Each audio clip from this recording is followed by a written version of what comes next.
Hey everyone, how's it going?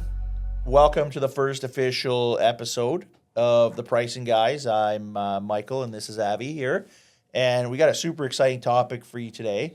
We're going to talk to you about tariffs. So, with everything happening with the new administration, a lot of noise out there in terms of what the tariffs are going to be on, how much they're going to be, what countries it's going to impact.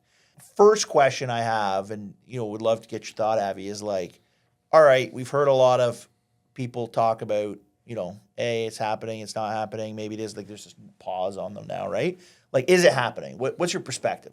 Are the tariffs coming, or is this just all kind of pomp and I circumstance for think nothing? 100% it's happening. All right. What it's happening on, not anymore. Why are you so confident?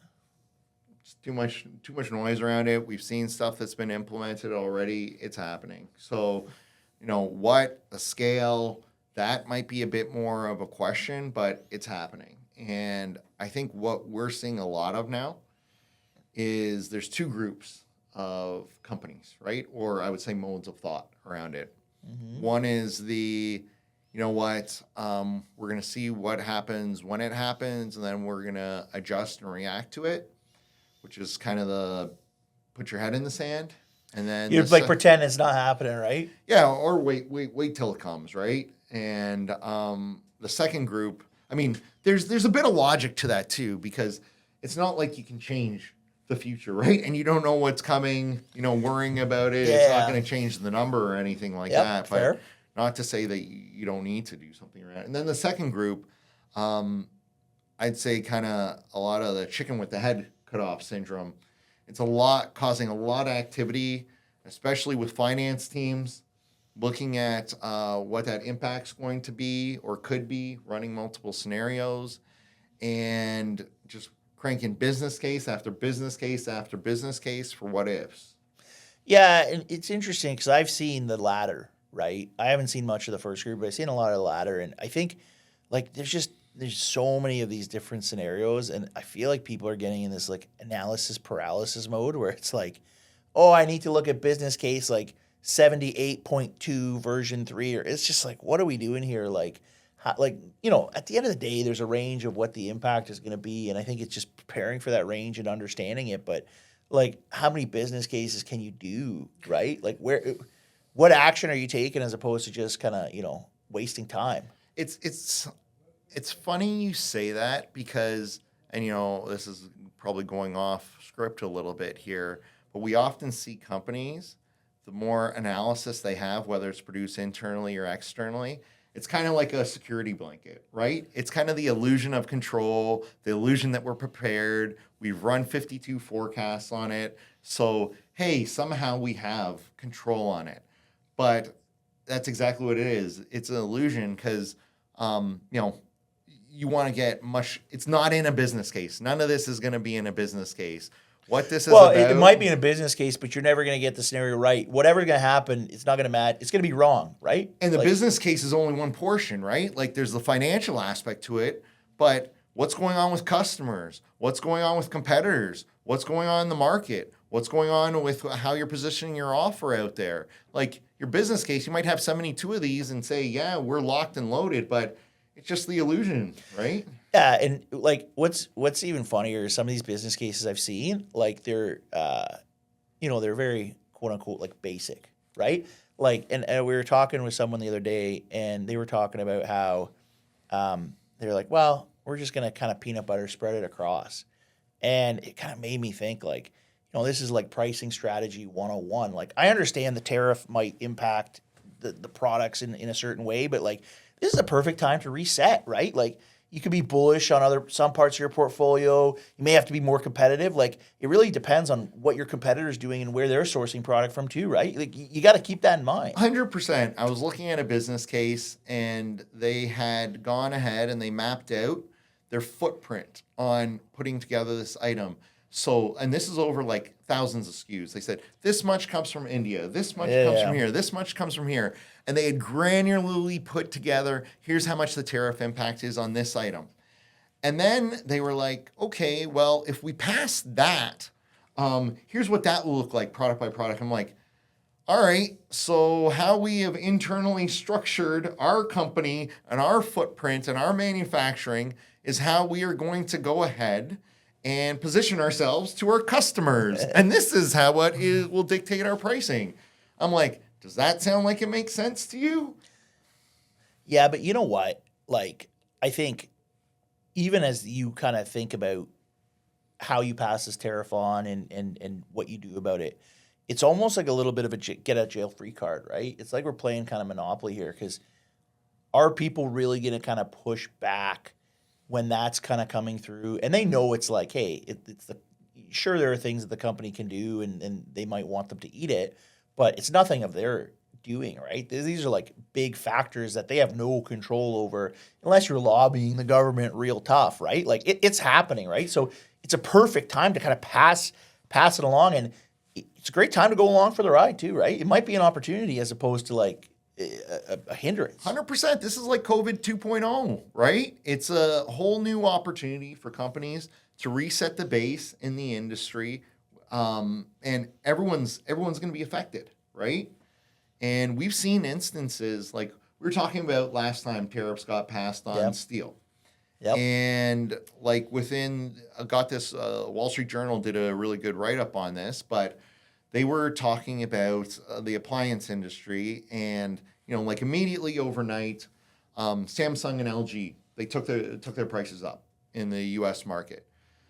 What was surprising is the domestic producers, what do we think they're going to do? Unaffected, bang, took their prices up as well. Because why not? Opportunity, right? There you Like go. 100% an opportunity. Yeah. If you're producing the same amount of units and you got more price, you have that just drop straight to profit. But secondly is, those producers who took their price up that were impacted by the tariffs, they moved production into the States. And those prices, did they drop? No. If companies are doing this right, this is a huge opportunity to drive margin. And being clear that this shouldn't be something to be feared. It should be something that we're getting ahead of. This is a unique market shift that the base is being reset. How do we get ahead of this? How do we dictate instead of being a follower? Yeah, and that example of the appliances, right? It really goes to show that the impact is going to be felt by the consumer depending on how close that industry is to that end customer, right? Like in that example, that end customer, you're going in there and you're buying a dishwasher and price your dishwasher. Like you're going to kind of see that. Yep. I was talking with someone actually, and then I read up about it, but it was, they were talking about how the impact with Canada and a lot of like 90% of the HVAC systems that get installed in Canada are made in the U.S. And what's going to happen is those are going to directly go up if this tariff kind of comes through. And who's going to feel that? It's the consumer, right? Like when you're buying your HVAC, like the guy installing your furnace isn't going to be like, oh, let me compensate you this tariff, right? He's just passing that along to you and you're going to pay it. And you're going to like, that's a big purchase. You're going to feel that in your pocket, right? But it really goes to show that you got to think about, how close you are to the customer. Because if you're like, providing a screw that goes into a part and it's, a very, very small portion of that final price, you may be okay. You could probably going to be easier to pass, but like the consumer's going to really feel it where that end product is really, really close to that customer who's buying it. Yeah, I think it's going to affect different industries in different ways, and understanding that and the correlations that are going to occur, it's critical. So thinking about how substantial this is going to be, but like even if you're in software and you can say, hey, I'm not impacted by this, Yep. right? Because we don't have these hard goods. Well, yeah, you're not directly impacted. You're not going to see it directly, but there are going to be a lot of knock-on effects here. So thinking about... So you're thinking we're going back to inflation. Well, wage inflation, price inflation. Perhaps, right? But we'll have to think about, what's the impact on our customers? How does this adjust their needs? Now that they were buying a certain basket of goods, are they going to be able to buy that certain baskets of goods? Are we going to have to adjust offers? Are we going to have to adjust out of pockets? How do we now need to go to the market with this kind of new evolved market? It's a structural shift. Now, we kind of talked about the scenario plays and all these people kind of doing scenarios. The other thing I want to ask your opinion about is like I'm seeing a lot of these like quote unquote scorecards, right? Where it's like, oh, fill out this like scorecard and it'll tell you like what you should be doing and how you should be thinking about it. Like, personally, I'm not a fan. I think that there's so much complexity in every kind of situation in every business that like filling out like a generic scorecard or like yeah, you could get maybe like a little bit of a thumb in the air, but you're not going to kind of get to a good solution. I don't know. Have you seen any of these kind of floating around? I have seen it. I've seen a lot of the financial modeling that's getting done. There's definitely a process that companies need to go at to look at this. And no, I'm going back to where I was before. That process for sure, and a lot of companies are good at this part, is the financial piece. That's one piece. But where all the value is going to be created is on the corollary pieces, which are, competition. How do we envision that this is going to affect competition? And number two, how's this going to affect our customers? And what's the positioning in the market? So you really need to understand those elements to make an adjustment. And I'm going to kind of tag on there that, I've heard some companies tell me, you know what, Abby, we've been pushing on price. Like we've been pushing on price pretty aggressively, and we feel like we've hit the roof on this. So now that we know these cost realities are happening to us, but we're going to go back to basics and we're going to start looking at our footprint. We're going to start looking at how we can take some costs out of the system, and that's how we're going to try to offset some. They want to just maintain that margin. Yeah, and for me, as I'm thinking about that, it makes no sense to me. One, because we know you got the get out of jail free card. That look, what happened to me. But number two, you're assuming that your competitors haven't been doing their job all along. They haven't been driving those operational efficiencies.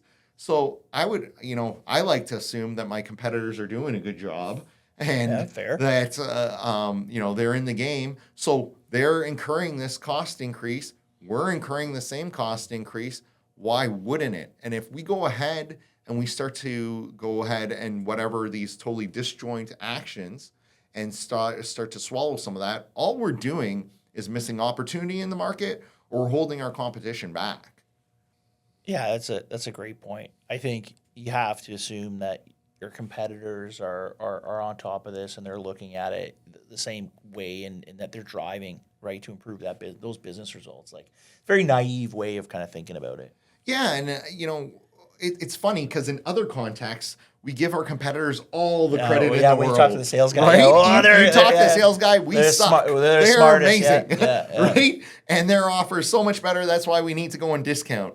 And it's kind of like we're bipolar or something, right? We see it differently. Yeah, but it's just it's convenient, right? The path of least resistance sometimes.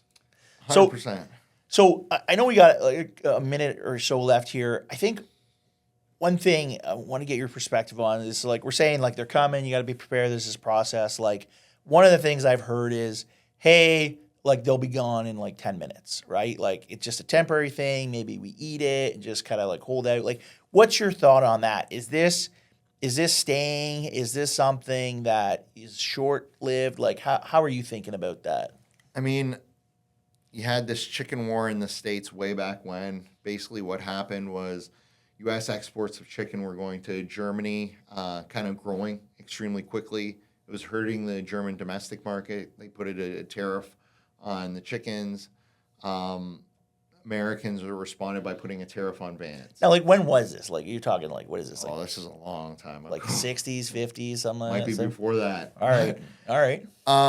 So, fast forward to today, U.S. exports of chickens to Germany, it's decreased, but that tariff's gone now. But what happened is they changed the safety certification. It's another blockage. It's another barrier. But that tariff on the Vans is still there, right?